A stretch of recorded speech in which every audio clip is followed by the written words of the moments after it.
Noah Morris is a 20-year-old entrepreneur who made over $2 million on YouTube without showing his face. I've even seen channel proposals or channel offers out there for millions. The method that he uses is called YouTube automation or faceless YouTube channels, and in this episode he shared his whole story on how he started from scratch. It's not a side hustle, like all the mistakes that he made. I don't recommend going in that niche. Have you checked out the amount of people who have tried and failed? And all the secrets and tips that he uses to make over $75,000 every single month just from the YouTube ad revenue alone. So let's have a look at how he does it, how he got started, and how you can potentially do it too. I want to ask this question. There are a lot of people that heard about YouTube automation or faceless YouTube channels, but they don't really understand what it is. Can you tell for these beginners or people that don't know what this business model is about? What it basically is, or what it comes down to, YouTube automation or faceless channels, is you start a YouTube channel, and instead of creating the content yourself, you go to Fiverr, which is like a freelance marketplace, or Upwork, and you hire people.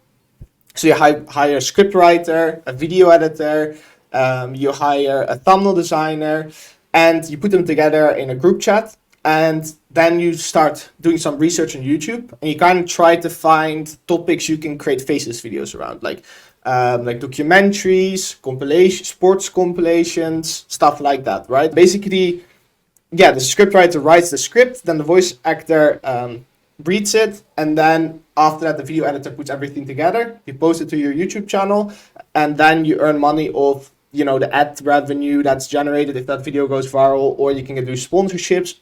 Or you can even, and I think that's a very big one going into 2024, and I haven't seen this enough, but building really cool companies or brands off the back of that. So selling a SaaS software, which is like you build like a small software, which is quite easy to do nowadays with things like no-code builders, or you make a dropshipping store or something like that, right? To build a brand basically of that attention you're garnering on your YouTube channel. So yeah, that's YouTube automation in a nutshell. What's your advice and what's your take on that? What's the secret of getting views on YouTube? Well, the secret of getting views on YouTube, I would personally say, I think the number one skill I see in people who are consistently able to go viral is understanding human psychology on a very deep level. That's one. And then seeing patterns in the way people view things. And when I say patterns, I'm not just talking about data, but we're just saying, okay, humans are creatures of habit, right? We agree. Like we're very habitual creatures. So right. By understanding out of habit what people watch and capitalizing on that would be the only kind of like there's no algorithmic hack. Like there is a hack in terms of if you study or put all your time in studying what triggers humans, right? And not the algorithm, but what triggers humans into watching. What do they watch? Why do they watch? If you understand that's probably the only YouTube hack there is, because the YouTube algorithm will always be chasing happy or satisfied viewers, and if you're chasing the YouTube algorithm, you're always one step behind, right? Instead, just place yourself at the front of the line, try catching the viewer satisfaction, and that way you can just wait for them to come by. You can just snatch viewer satisfaction, and the algorithm will pick you up afterward. What's your advice when it comes to coming up with video ideas that have the most chances of going viral? When I talk about video ideas, I talk about making sure that the concept, I'm just talking about the framework you're going to go after has already proven to be successful, right? The only thing you should be doing, and that especially matters in saturated niches, is switching out the context. So let's say we're making a video about football, and there's a documentary channel making videos about biographies about certain players, like what happened to ex-players, and we see that those type of videos do the best, like what happened to Ronaldo, what happened to Messi, whatever, right? So if I see that, I would go to the channel and go through all the videos, see who they haven't done before. I would compare the different type of characters that I can switch out on that format, right? And see which one is Yes. most popular on Google Trends that hasn't been done before, and just go for that one. And it's just about finding those structures. So analyzing your niche, finding all the structures that have been working in the past, and just switching out the context on each of them. That's all you have to do, basically, especially as a beginner. That's just what I recommend to do. What are like one, Yeah. two, or three pieces of advice for someone that wants to start a Faceless channel, but they don't know what that channel should be about? You have to understand why people would watch that type of video. You have to be able to understand the viewers and why they're interested and the reason why they're clicking. If Right. you're not able to conceptualize that when looking at a niche, it's not an interesting, it's not a good niche for you, right? Because you have to be able to understand the viewer in order to cater to them, right? So Yeah. that's very important. So it doesn't necessarily have to cater to your interest, because you limit yourself. With a lot of people that I've worked with as well, if they just looked at their interest, it limits them to such a small portion of the market that they will always choose a suboptimal niche. And usually, Yeah. people have interest in very broad things, like think of basketball, like football, specific sports, like just things everyone is interested in. And you have to think about it. If you go and do things everyone's interested in, you're facing the competition head on. For example, when you look today at the police body cam niche, you will see a lot of successful channels, and you would think, hey, that's a great niche, like, because I still see a lot of channels being successful. And then I tell them, I don't recommend going in that niche. And then there will always be a smartass going, but I saw like 12 successful police body cam channels in the last month or so. I'm like, yeah, I understand you saw those 12 successful channels, Yeah. but the problem is, have you checked out the amount of people who have tried and failed?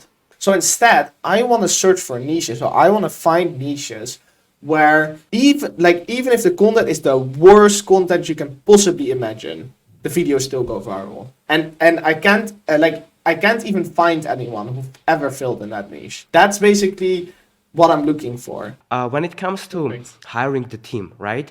And platforms like Fiverr.com or Upwork.com, a lot of people go there and they make job posts and they try to find freelancers, but a lot of these freelancers that can make the videos for you aren't actually that good. So when you go and hire, Yeah. like what's your process? What are the things that you are looking into? And what would you recommend for beginners to pay attention to when it comes to hiring a good team? You have to keep in mind, if you're not going after the top of the top freelancers, like the guys Mr. Beast and all those big guys are hiring, you're probably gonna get some really shitty freelancers. And especially with beginners that have low budgets, you're gonna face the worst freelancers that are out there, right? Like the least lowest quality.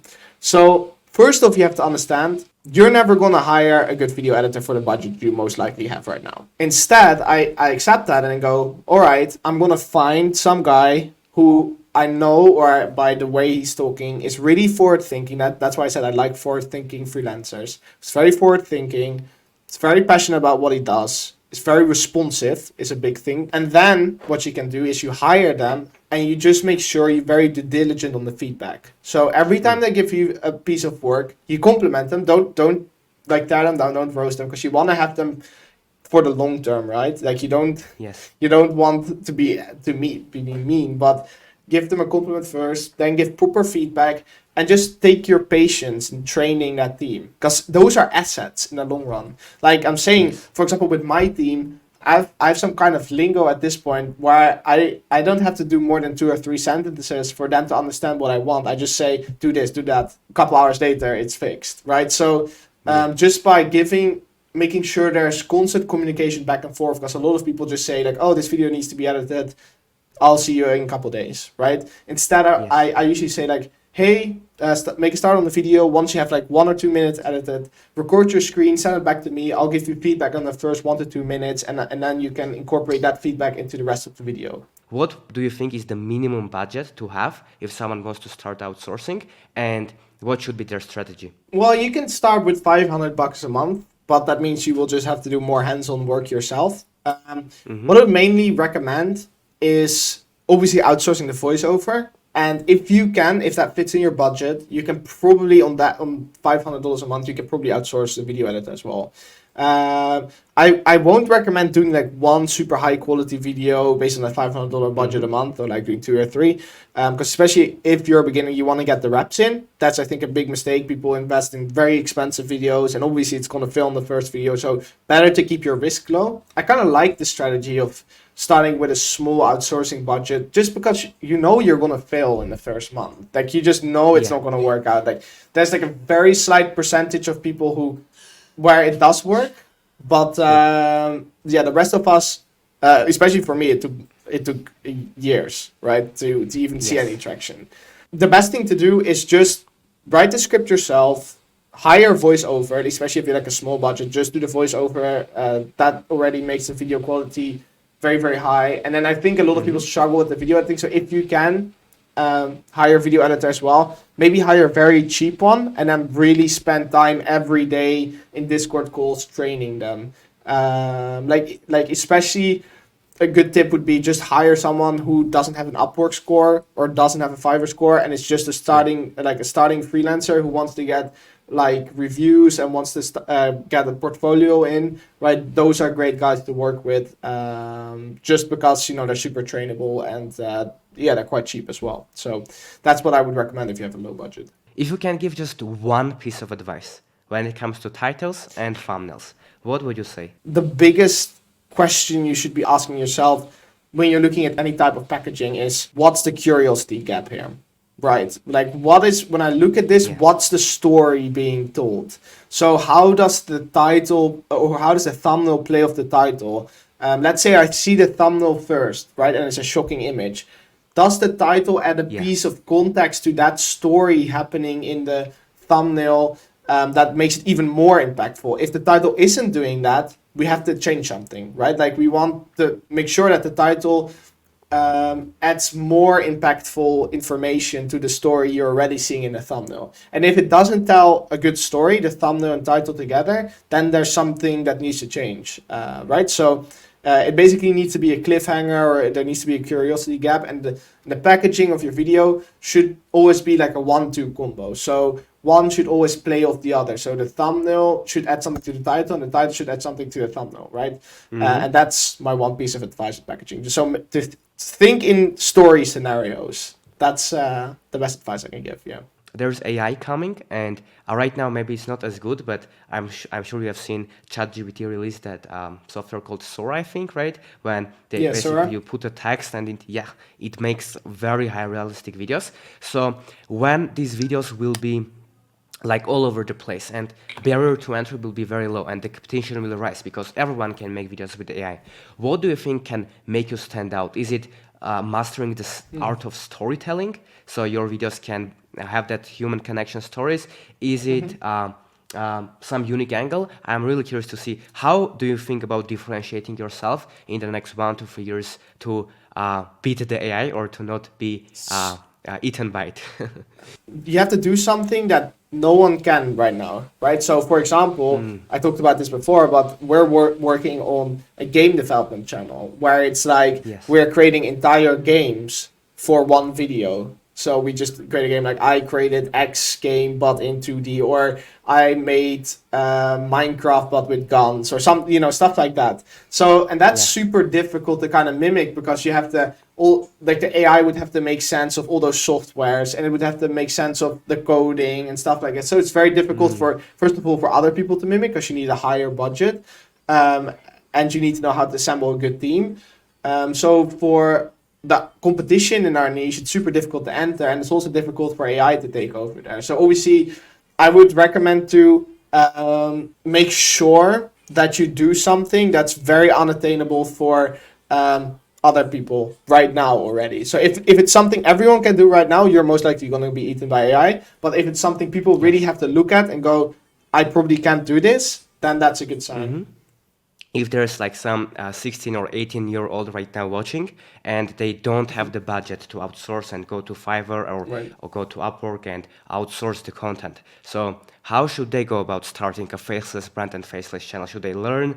What would be your 1 or 2 minute advice to them? Start as a video editor and start working for other people doing YouTube automation, right? And trust me, the competition is zero. There are there's barely any good video editors. Like there are a lot of video editors, but there's barely any good ones because all the good ones are snatched up by all the big creators. If I was a beginning video editor and I was trying to make a name for myself, I would just go to one of the big guys like doing YouTube automation or perhaps someone else and help them build their channel. But basically in the proposal, I would perhaps, if you see, oh, it's he tweets, or in the upward proposal he tweets something like, I need a gaming documentary edit around this game, right? Then just draft up like a small edit, like a sample edit, or download one of his previous videos, right? Or if you know the channel, download the video and do a re-edit and send it over, you know, because that way the client can immediately see like, hey, this guy can do the job because, you know, he is a forward thinker. And yeah, if you do something like that, you're beating the like 99% of the competition already in terms of video editing. So at that point, you'll very quickly start earning money with, you know, video editing, and that money you can reinvest into your own channel, right? Yeah. So you do like 3-4 videos a week. You have a couple hundred or maybe $1,000 to start a channel with. You don't immediately again have to outsource. You can also just, you know, edit the videos yourself and then just hire a voice actor based on the money you're making with those other clients. Yeah. So I think you've sold one of your channels recently for $250,000 or something like that. Can you talk about that and how people can set up their channels for sale in the future? Yeah, so I do have to say selling, especially what I've noticed with the big channels, so anything that's worth above $100,000 is difficult to sell. Like the ones you can sell, let's say you're doing $5,000 or $3,000 a month for the channel and you're going to sell it for, let's say, under 75K, those will be sold very quickly, like in a month or so. But if you're, you know, selling a channel for 100, 200, 300,000, that's where it becomes very, very difficult. Just because there's not a lot of buyers with that amount of cash on hand. So here comes my advice on how to set up the a channel you can exit. In order to exit a channel, you need to have a very robust production system. That's the first of all. Like it should nearly be running by itself by the point if you sell it, right? Because if there's a lot of input from you needed, it's nearly impossible to sell that channel. And in some cases, if it's a very good channel or a very good deal, people will still buy it, regardless of the team. But yeah, the team has to come included because otherwise the channel is nothing. Because the team is what makes the value as well of a channel, right? Then second of all, the channel should have some kind of market mode. So buyers obviously also look at like how saturated is this niche. Although they're usually the new buyers that enter the space, they don't know these type of nuances. So in some cases you can get lucky and find someone who doesn't know that much about YouTube and doesn't see that the niche perhaps is getting saturated or whatnot. You can still sell it for a large amount of money. But I think the most important part is just making sure the revenue is very consistent and that the channel at least has been running for 1 year. Like a channel that's been running for 6 months, 3 months, isn't that attractive. Like the channel I sold was 1.5 years old. So it could have been higher just because if you run a channel for 4 or 5 years, the risk just goes lower and lower because it has a bigger track record of the earnings, right? And obviously you want to make sure there's consistent earnings. Like if the earnings go up, down, up, down, up, down, it's not as interesting to invest in just because you don't know what the next month is going to be. I just want to touch on one more thing. I get a lot of questions about it, which is how do you evaluate a channel? Like in terms of how much is it worth? Usually channels sell for the last 2 months of revenue, the average of the last 2 or 3 months, times 12. So let's say in the last 3 months, every month you earned $15,000 with the channel AdSense revenue, you times that by 12. And depending if like one of the months was lower, you times that by 12, that's usually the valuation of your channel. It depends if it's like a big brand or a big channel. Obviously it could be a higher multiplier or less. But usually that's kind of like the golden standard, like doing the last 3 months of revenue and then times 12. There are a lot of people that are watching this right now and are thinking, I want to be in a position that Noah is, right? I want to make money, I want to enjoy life. So for these people, like what they should stop and they should start to get to a similar position that you are. The only thing I would tell them would be basically choose one thing that you think is going to exist in the next 5 or 10 years. If you do that for an hour a day for 10 years, you're going to be a professional and you're going to make money. Like if it's day trading, drop shipping, doesn't matter, startup companies. If you do that for 10 years, an hour a day, there's no way you're going to fail and not make any money. And if that means you have to edit your videos yourself, okay, spend an hour a day editing a video and posting it to YouTube, right? Just just do it. Like get on, like just do it. Like I understand everyone says like give yourself 10 years, but you don't understand that it's true. Like you only realize that the things these guys are saying on that these podcast guys are saying, like you see Andrew Tate and all these other motivational guys saying like, yeah, spend 10 years doing something. You just think like, yeah, they're talking bullshit. Like nobody's gonna do that, but you don't understand that you actually know it's true if you've done it, if you've been through that process. You understand if you spend that much time on it, there's no way you're going to fail. Like there's no physical way that you can fail. So yeah, that would just be my recommendation. Just don't worry about the money now. Just make sure you have enough money to have a roof over your head and food, and just go at it for 10 years. And most likely it won't even take you 10 years. Most likely it will take you 3 or 2. Yeah. Right? So yeah, just do it in that way. Think long term when it comes to the thing you want to be the best at. That's what I recommend doing now. Thank you very much for watching, and if you liked this episode, make sure to subscribe, and if you want to join my completely free course and community where I help you to start and grow your YouTube channel to build a profitable online business, if you are ready to put in the work, then just check out the links in the description or just check out the website called achievegreatness.com, and I will see you there.